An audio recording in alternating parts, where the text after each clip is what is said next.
So good afternoon ulit, gentlemen, ladies. Pasensya niyo yung aking introduction. I'm not imposing this on you.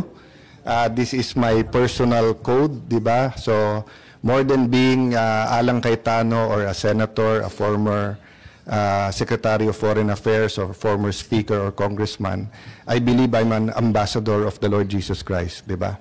So I'm not imposing that on anyone, but our USEC here will tell you, ambassadors don't have opinions.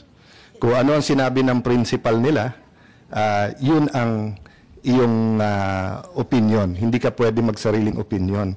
So when we pray, yung Lord's Prayer na, your kingdom come here on earth as it is on heaven, you're actually aligning your government and your culture with God's culture, di ba? And God's purpose.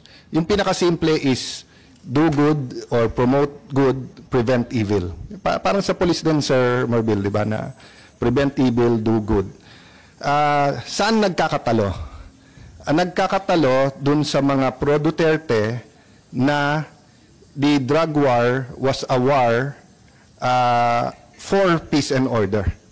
It was a war because many pushers and to certain effect addicts who committed crimes were making people unsafe. So to those who are supportive of that, they're doing God's will of promoting good. Doon naman sa human rights activist, ang ano nila, accountability. So kahit yan ay pusher or addict, hindi dapat patayin na lang or EJK. Wala tayong complication if Duterte was more like FDR or more like Pinoy, because his language was more diplomatic. So you wouldn't hear FDR, despite being a distinguished soldier, one of the founders ng special forces, di ba, even sa police, di ba? So pero kasi si President Duterte may lengguwahe, pag lumaban, patayin nyo yan. His explanation is that yun kasi naiintindihan ng kriminal. Pero ang police, aral yan, so alam nila tama't mali. So if you looked at the videos when I was the foreign minister, I had nothing to do with operations, but part to nung explaining to the world what was happening, and part to nung communications. It was both based on the foreign policy, and the President allowed me to put a little bit of my opinion. So ang stand namin doon, during that time, and this is where I'll start my questions, SOJ, is that lahat ng mali, iimbestigahan.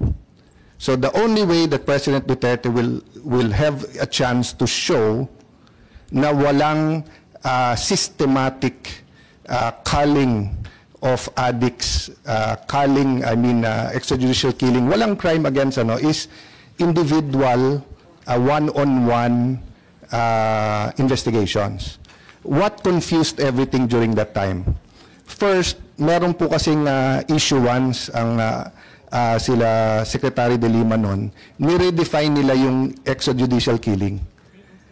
AO 35. Kaya yung 13,000 to 18,000 na patay every year during the Aquino administration, suddenly nung Duterte administration, so nung time nila, sinabi nila hindi extrajudicial yon. So nandun sa AO, tinanggal nila yung mga activist na hindi daw extrajudicial killing yon.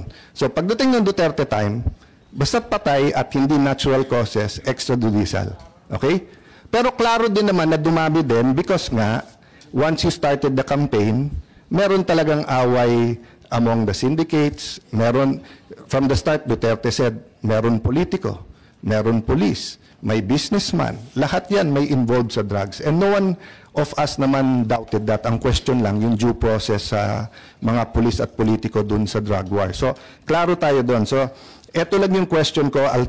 SOJ, feel free kung tingin mo, sub judice or issue na to, but factual lang, no? I think this is of public record. Former Senator De Lima was CHR, was a Commission on Human Rights chairperson 2008 to 2010. Tama, no? Yeah. So, no one disputes that.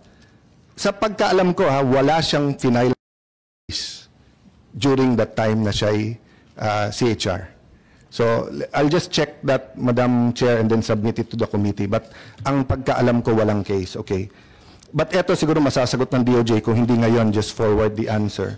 From 2010 to 2015, despite the investigation of former Senator De Lima noong 2008 to 2010, ang sabi niya, mahirap kumuha ng witness kasi nga mayor pa siya noon, tapos malakas daw sa presidente noon. I think he was peace and order head nung region eh.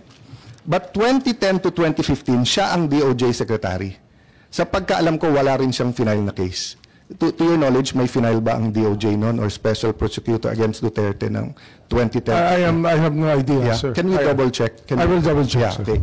Sa pagkaalam ko po, sir, wala. Okay? Ang point ko is that either wala siyang kaso, meaning wala siyang ebidensya, because if she had, why didn't she file it? During the time na siya nakaupo na walang poder si Mayor Duterte. Okay.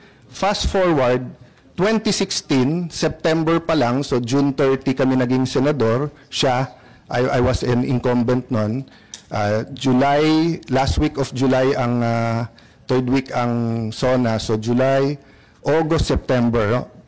Wala pang 2 buwan as senator, nakakuha daw siya ng 2 importanteng witness. Si Edgar Motobato and former PNP officer ba siya or Arturo Las Cañas.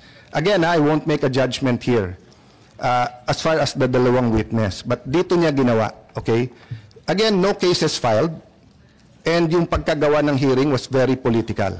I was just testing the credibility of Edgar Motobato and Arturo Las Cañas. For all I know, they were very credible.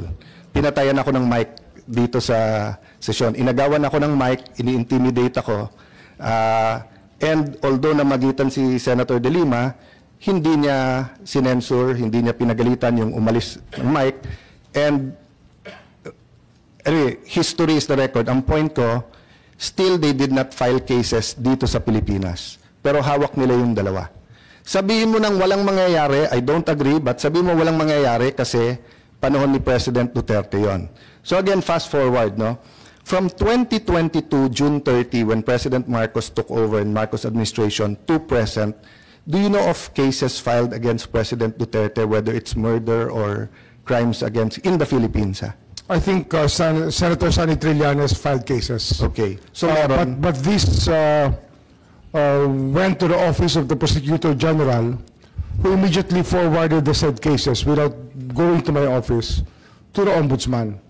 And there, it's already, just locked in there already. It never went back to us. So as we're discussing naman SOJ, this is factual lang naman, di ba? May case ba, wala? We're not making judgments dun sa cases. Because, but ang point ko kasi, kung walang case, bakit? Kasi kung walang ebidensya, no point for ICC to take it up. Kasi wala ngang ebidensya. If it's because hindi matry dito, for whatever reason, di ba, pinoprotect